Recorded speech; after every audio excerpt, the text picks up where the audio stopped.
வணக்கம், ஜெயஹிந்த். கமெண்ட்ஸில் பார்த்தேன் நிறைய பேர் ரொம்ப அக்கறையோட அந்த அன்போடு விசாரிச்சிருக்கீங்க. கையில் ஒன்றும் இல்லை, சின்ன ஸ்ப்ரெயின், 2 நாள் சரியாக போயிடும்.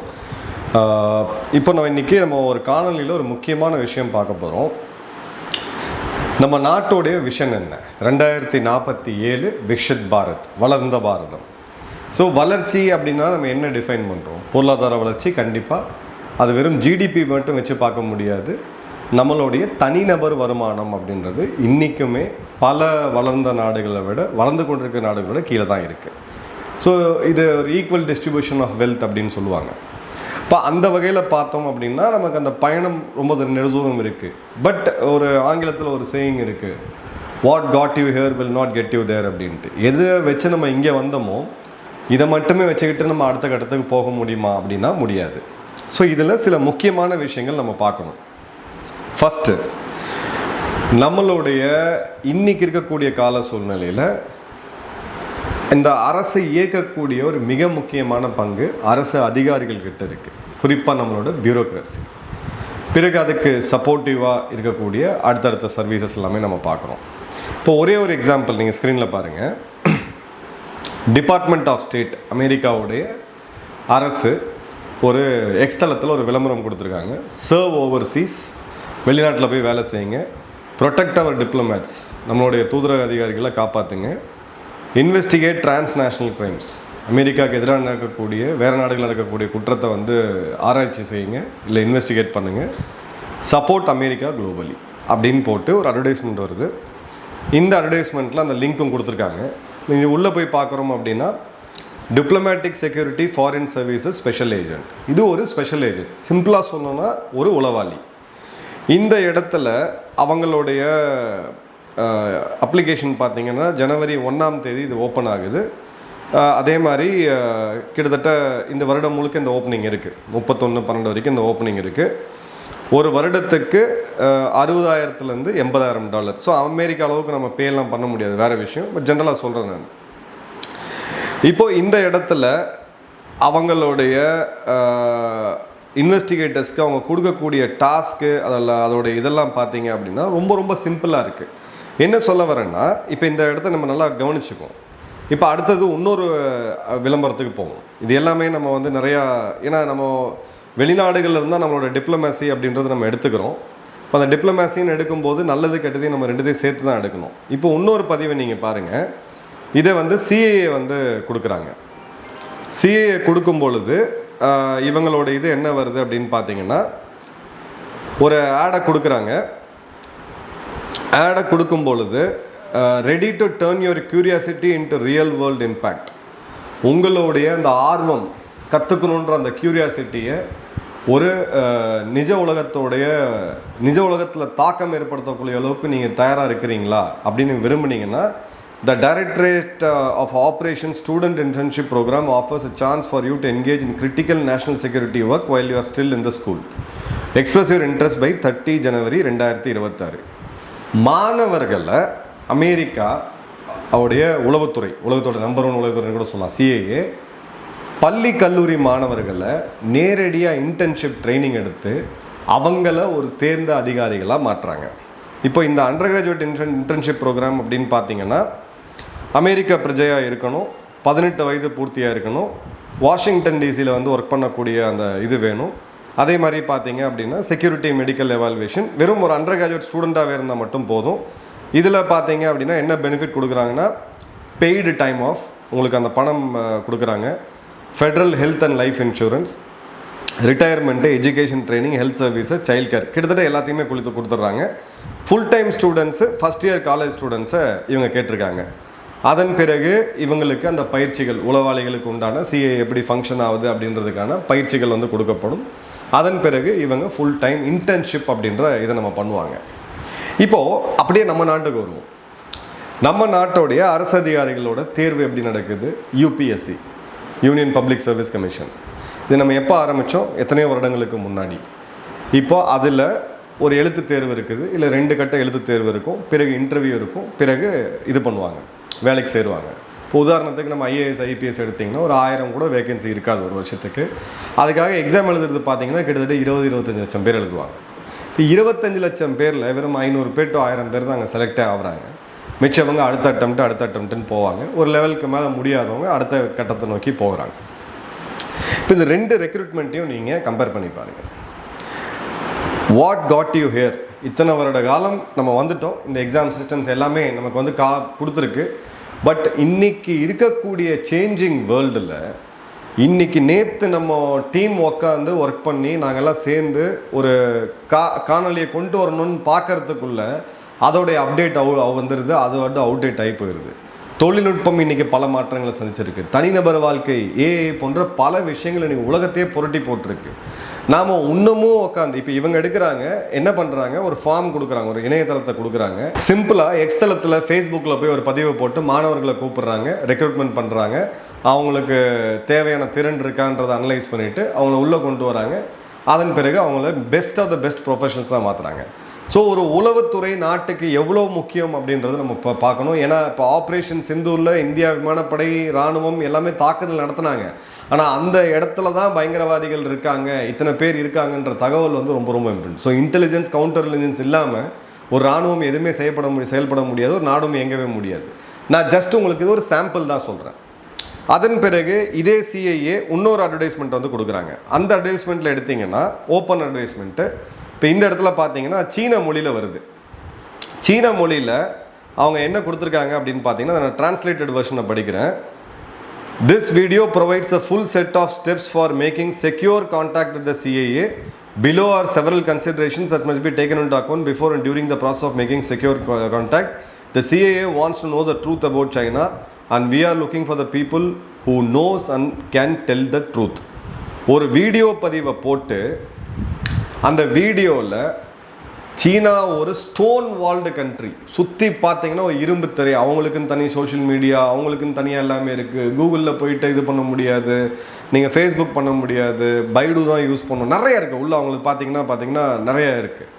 அப்பேற்பட்ட நாட்டுக்கு சீன மொழியில் ஒரு அட்வர்டைஸ்மெண்ட்டை கொடுத்துருக்காங்க.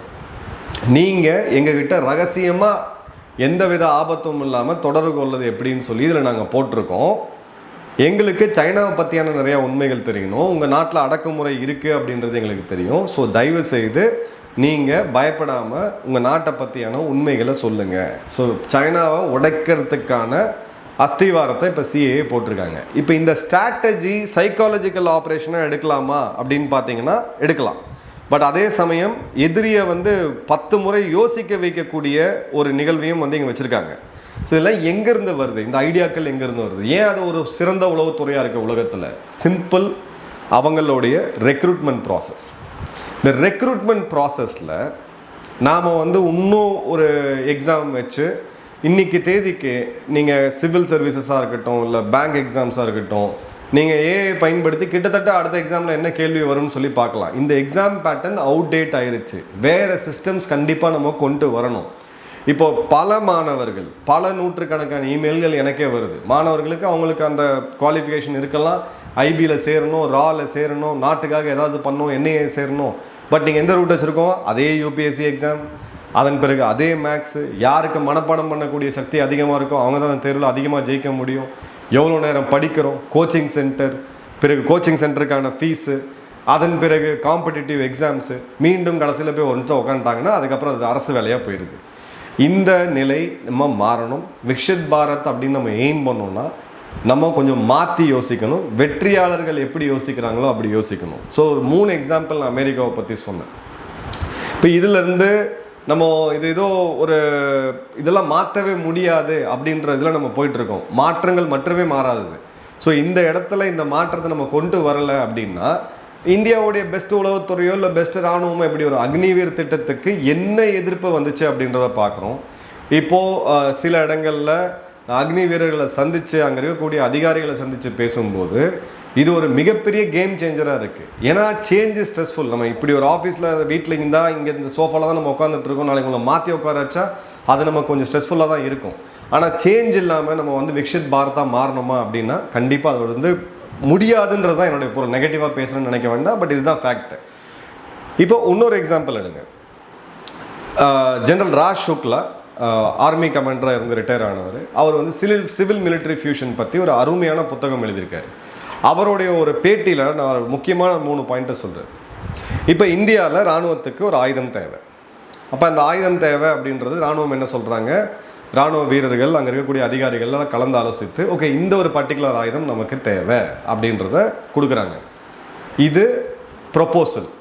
அதன் பிறகு அது பாதுகாப்புத்துறை அமைச்சகத்துக்கு போய் அங்கே இருக்கக்கூடிய ஐஏஎஸ் அதிகாரிகள்லாம் உட்காந்து அவங்களுக்கும் யுத்த களத்துக்கும் எந்த சம்மந்தமும் கிடையாது. பட் அவங்க மினிஸ்ட்ரி ஆஃப் டிஃபென்ஸ் ஸ்டாஃப் பிறகு அவங்க அப்ரூவ் பண்ணி ஒரு 5-6 லெவலுக்கு போய் கடைசியாக கேபினெட் கமிட்டிக்கு போய் கேபினெட்டில் AON அக்செப்டபிலிட்டி ஆஃப் நெசசிட்டி அப்படின்றது இது தேவைன்றத அரசாங்கம் ஒத்துக்குது அப்படின்ற ஒரு ப்ராசஸ்.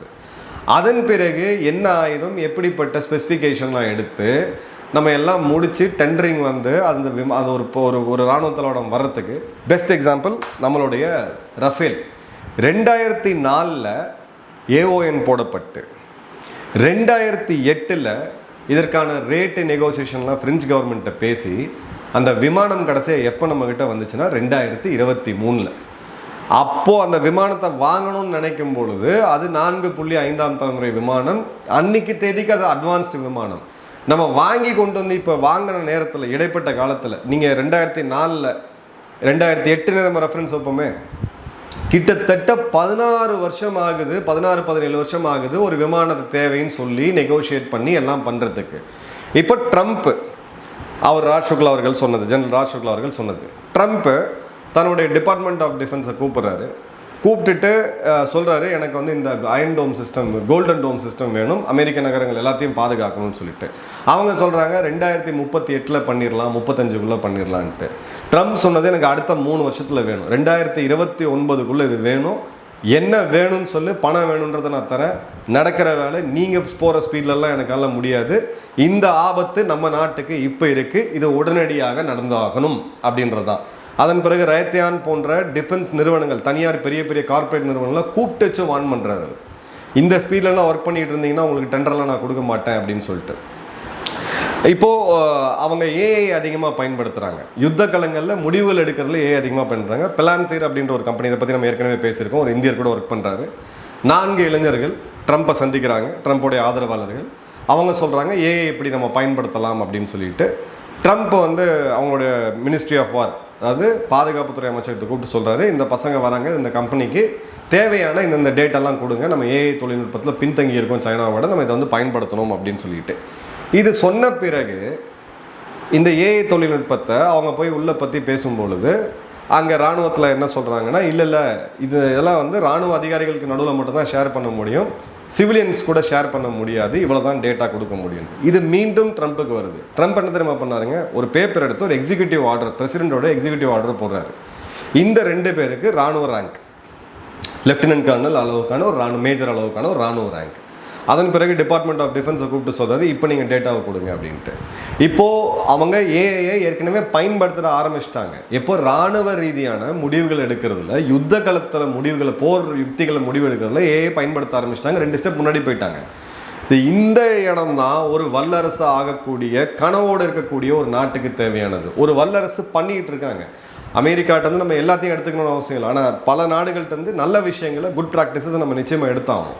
இப்போ இந்த இடத்துல பார்த்தீங்கன்னா இன்றைக்கும் இப்போது நம்ம தேஜஸ் பற்றி பேசிக்கிட்டு இருக்கோம். 1989-3 ஆரம்பித்து அதோடைய விமானப்படை தளபதி இப்போ ஒரு பப்ளிக் மீட்டிங்கில் கதறக்கூடிய அளவுக்கு வந்து இன்றைக்கும் தனியார் பிளேயர்ஸை யாரையும் நம்ம அலோவ் பண்ணாமல் ஹெச்ஏஎல்ன்ற ஒரே ஒரு நிறுவனத்தை மட்டும் நம்பி அவங்க எக்ஸ்போர்ட்டும் பண்ணுவாங்கன்னு நம்பி நம்ம தேவையை அங்கே வந்து பூர்த்தி ஆகலை. ஸோ இந்த பழைய சிஸ்டம் இனி வரக்கூடிய காலங்களில் நிச்சயமாக ஒர்க் ஆக போகிறது கிடையாது.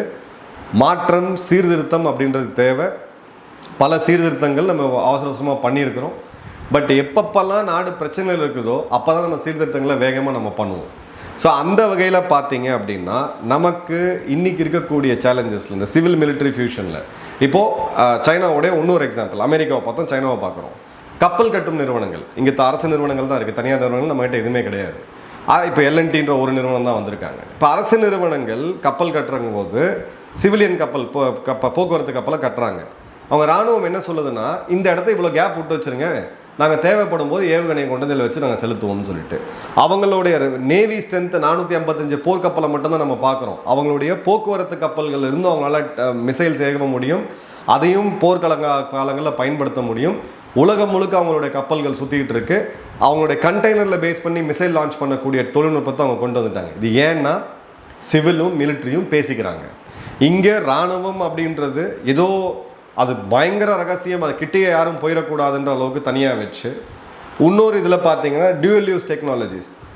இப்போ நம்ம ட்ரோன் சிவிலில் பார்க்குறோம், பறக்க விடுறோம், படங்கள் எடுக்கிறோம், புகைப்படங்கள் எடுக்கிறோம், வீடியோ எடுக்கிறோம். அதே ட்ரோன் அதே வெயிட்டு தான் நாளைக்கு ஆயுதங்களும் போகுது. இப்போ ரெண்டுத்தையும் ஒன்றா எடுத்துகிட்டு போகிறோம் அப்படின்றது தான் இங்கே போகிறோமா அப்படின்றது தான் முக்கியமான விஷயம். மாணவர்கள், கல்விக்கூடங்கள், கல்லூரிகள், பல்கலைக்கழகங்கள், இராணுவம், சிவில், அரசு, இண்டஸ்ட்ரி, இது 8ம் ஒன்று சேர்ந்தாதான் நம்ம வல்லரசு கனவை நம்ம அச்சீவ் பண்ண முடியும். இது தனித்தனியாக வச்சுக்கிட்டு நம்ம சைலோஸில் ஒர்க் பண்ணிகிட்டு இருந்தோம் அப்படின்னா நிச்சயமாக இதை பண்ண முடியாது. அமெரிக்காவுடைய இந்த சிஏஏவுடைய இந்த நோட்டிஃபிகேஷன் அப்படின்றது வேக்கப் கால். அட்லீஸ்ட் நாட்டோட மிக முக்கியமான பாதுகாப்பு சம்மந்தப்பட்ட விஷயங்கள், முக்கியத்துவம் வாய்ந்த தொழில்நுட்பங்கள், குவாண்டம் கம்ப்யூட்டிங், இதில் இன்னைக்கு இருக்கக்கூடிய நம்மளோட ஐஏஎஸ் அதிகாரிகளோ இல்லை பெரிய உயர் அதிகாரிகளோ தேர்ந்து வர முடியாது. அது இப்போ காலேஜில் படிச்சுட்டு இருக்கக்கூடிய ஒரு இளம் மாணவனால் தான் முடியும், ஒரு மாணவியால் தான் முடியும். இப்போ அவங்களுக்கு என்ன ரேங்க் நம்ம கொடுக்கணுமோ கொடுத்து அவங்கள கொண்டு போய் உட்கார வைக்கணும். இப்போ ஒரு 58-55 வயதை கடந்த ஒரு ஐஏஎஸ் அதிகாரியோ இல்லை யாரோ ஒரு அரசு அதிகாரிகிட்ட போய் நம்ம லேட்டஸ்ட் டெக்னாலஜி குவாண்டம் கம்ப்யூட்டிங்கை பற்றி பேச முடியாது. அந்த துறை ரீதியான வல்லுநர்கள் வேறு இதில் இருக்கிறாங்க. இந்த ஹைரார்கி, ஏஜ் பேஸ்டு, எக்ஸ்பீரியன்ஸ் கண்டிப்பாக தேவை. அவங்க எக்ஸ்பீரியன்ஸ்க்கு உண்டான வேலை வேறு, இன்றைக்கி இருக்க தொழில்நுட்பம் அப்படின்றது வேறு. இந்த இடத்துல மாற்றி யோசிக்கலை அப்படின்னா விக்ஷித் பாரத் கனவு மட்டும் இல்லை, நாட்டோட பாதுகாப்புக்கே ஒரு மிகப்பெரிய அச்சுறுத்தல் இருக்குது. இந்த டிபேட்டை நான் ஓப்பன் பண்ணுறேன். நல்லது கெட்டது எதுவாக இருந்தாலும் உங்களுடைய என்கேஜ்மெண்ட்ஸ் ரொம்ப தேவை. உங்களுடைய பதிவு கருத்து என்ன? நான் தவறான இடங்களில் இருக்கலாம், நீங்கள் சேலஞ்ச் பண்ணுங்கள், உங்கள் பதிவில் போடுங்க. நன்றி, வணக்கம், ஜெய்ஹிந்த்.